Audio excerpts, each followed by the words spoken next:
Hello guys, welcome to DS law academy. This is Divya here. अभी हम law of टॉट की सीरीज स्टार्ट कर रहे हैं। आज की पहली क्लास है और आज हम एकदम बेसिक चीजें पढ़ेंगे। That is introduction, nature and definition, और क्या ये लॉ ऑफ टॉट और लॉ ऑफ टॉट्स क्या है, इन दोनों में से ये हम आज समझेंगे। ठीक है, सो लेट्स गेट स्टार्टेड। देखो, हम सबको पता है कि हर इंसान के पास ना कुछ राइट्स एंड कुछ ड्यूटीज होती है, और ये जो राइट्स एंड ड्यूटीज है ये कोरिलेटिव है। कोरिलेटिव का मतलब जो सप्लीमेंट्री है, कम्प्लीमेंट्री है, जो आपस में एक दूसरे के बिना रह नहीं सकते। तो अगर आपके पास में राइट्स है तो ड्यूटीज भी होगी, और ड्यूटीज है तो राइट्स भी होंगे। एक बेसिक चीज तो हम सबको पता है कि कॉन्स्टिट्यूशन हमें कुछ राइट्स भी देता है, लेकिन उन राइट्स के साथ में हमारे कुछ ड्यूटीज भी उधर मेंशन की है। तो ये हुए ना कोरिलेटिव आपस में। अब आपका अगर राइट किसी ने वायलेट कर दिया गया है ना, तब ही लॉ आएगा। अदरवाइज लॉ हमेशा साइलेंट चुपचाप बैठा रहता है। ठीक है, अब लॉ क्या है? लॉ को बेसिकली हमने दो पार्ट में डिवाइड करके रखा है, that is public law and private law. अब पब्लिक लॉ क्या हुआ कि वो रूल्स एंड रेगुलेशंस जो सब पे एक साथ अप्लाई होते हैं, जो इक्वली हर इंसान पे अप्लाई होंगे। लेकिन प्राइवेट लॉ क्या होते हैं कि ये वो रूल्स एंड रेगुलेशंस जो सिर्फ कुछ ही लोगों में या कुछ गिनती के ग्रुप ऑफ पीपल, या फिर आप इतना मान लो कि दो पीपल के बीच में अगर कुछ गलत हुआ है तो उनमें ही अप्लाई होंगे। ये सब पे एक साथ उस समय अप्लाई नहीं होते हैं।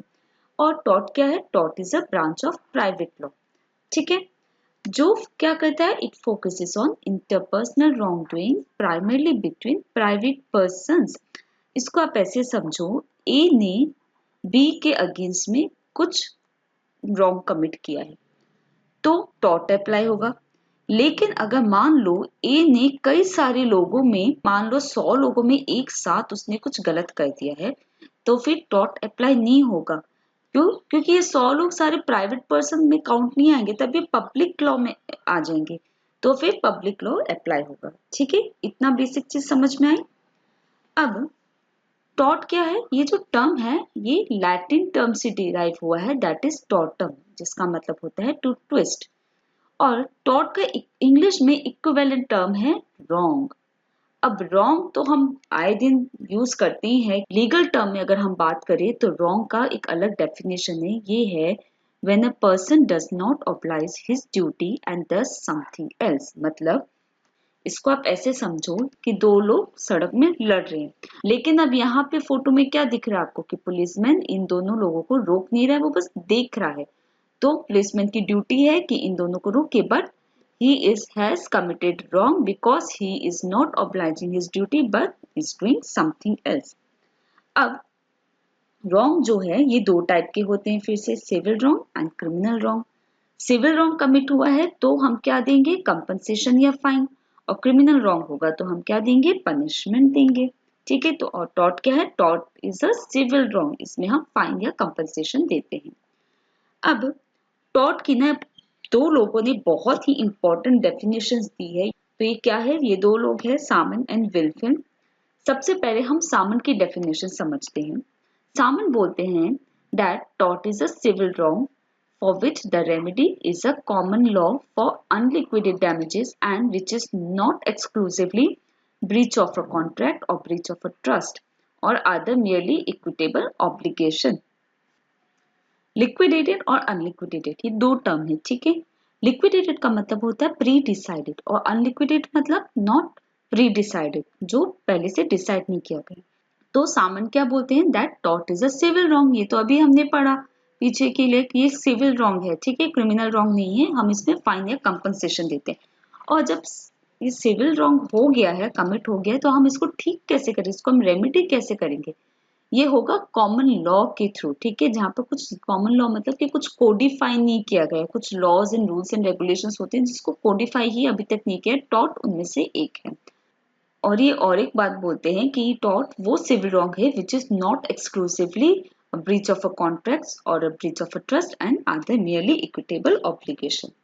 अब विनफिल की डेफिनेशन में आ जाओ। ये बोलते हैं कि tortious liability arises from the breach of a duty primarily fixed by the law. This duty is towards persons generally and its breach is redressable by an action for unliquidated damages.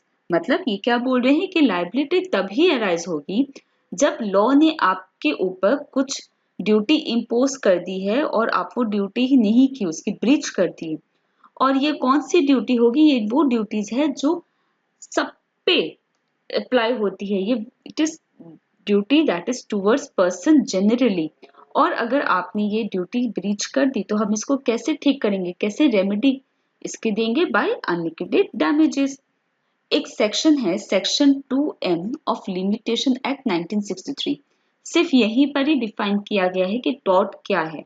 ये बोलते हैं कि tort means a civil wrong which is not exclusively a breach of contract और a breach of trust. मतलब कि ये definition सामन की एकदम एज इट इज ही है। सामन ने भी यही बोला कि ये सिविल रॉन्ग है, लेकिन ये ब्रीच ऑफ कॉन्ट्रैक्ट या ब्रीच ऑफ ट्रस्ट नहीं है। अब एक चीज बहुत इंपॉर्टेंट है, आप याद रखना, टॉर्ट सिविल रॉन्ग तो है लेकिन सारे सिविल रॉन्ग टॉर्ट नहीं है। ये अभी यहाँ पे हमने पढ़ा है ना, that tort is not a breach of contract और अ ब्रीच ऑफ ट्रस्ट। तो टॉर्ट है क्या फिर? Tort is a branch of legal obligations where legal obligation is to refrain from harm to another.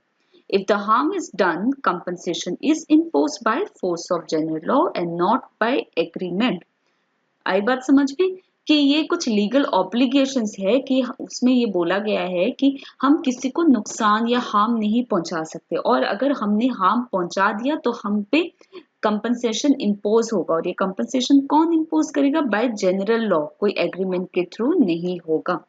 तो टॉर्ट क्या है? Tort is a civil wrong.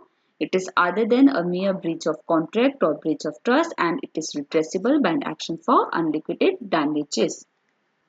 अब सामन का कहना था कि ये लॉ ऑफ टॉर्ट्स है, लेकिन विनफील्ड बोल रहे हैं कि ये लॉ ऑफ टॉर्ट है। इसको आप कैसे याद रखोगे? सामन का एस, लॉ ऑफ टॉर्ट का एस। ठीक है, तो ऐसे आपको कंफ्यूजन ही क्लियर हो जाएगा। तो जब हम ये क्वेश्चन करते हैं is it a law of tort, तो इसका मतलब होता है कि क्या सारे रॉन्गफुल जितने भी एक्ट है जिसका कोई जस्टिफिकेशन ही नहीं है या कोई एक्सक्यूज ही नहीं, क्या उन सबको हम टॉर्ट मान लें?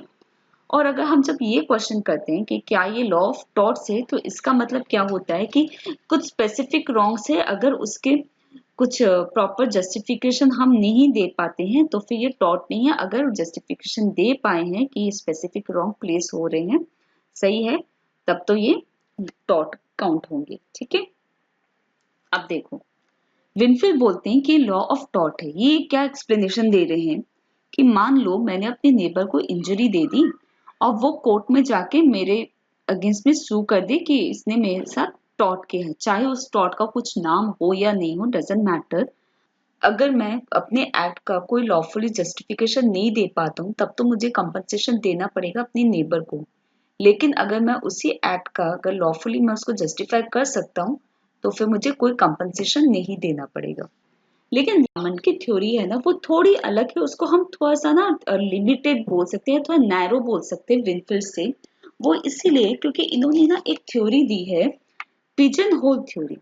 अब ये थ्योरी क्या बोलती है, इसको आप ऐसे समझो कि ये 5 होल से, 5 पिजन होल से, ठीक है। ए कोर्ट जाता है बी के अगेंस्ट में